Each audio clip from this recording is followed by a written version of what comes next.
Ayusin nyo. Kasi hindi ko siya pinapakain kasi. Sa psychiatrist, kung meron kang PTSD o yung post-traumatic Hindi ko kasi siya pinapakain ng yung tuna, ganun.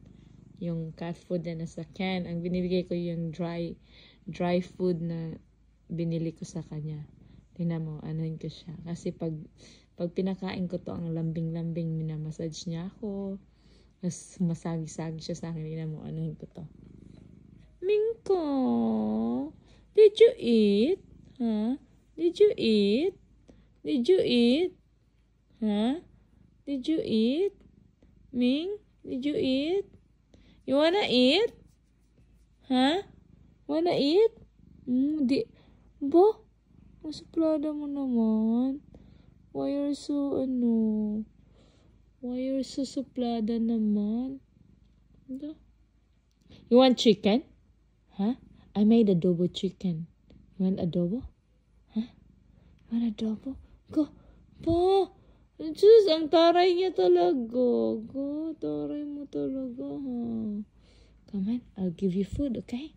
I'll give you food. You want food? Huh? You want food? Ang arte mo, binigyan na nga kita ng salmon, pinaghimay pa kita. Tas ngayon, dyan ka na naman. Hindi ka naman namamansin. Ko? Talaga siya namamansin.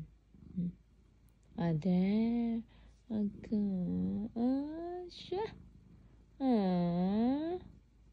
Pati naman. Kanina, umiiwas siya kanina. Umiilag siya. Ginaganong ko. Tapos, umaatras siya. Okay, what do you want? Chicken or tuna? What do you want? Chicken or tuna? Huh? Which one? Chicken or tuna? Which one you want? Huh? Spoiled mo, ha?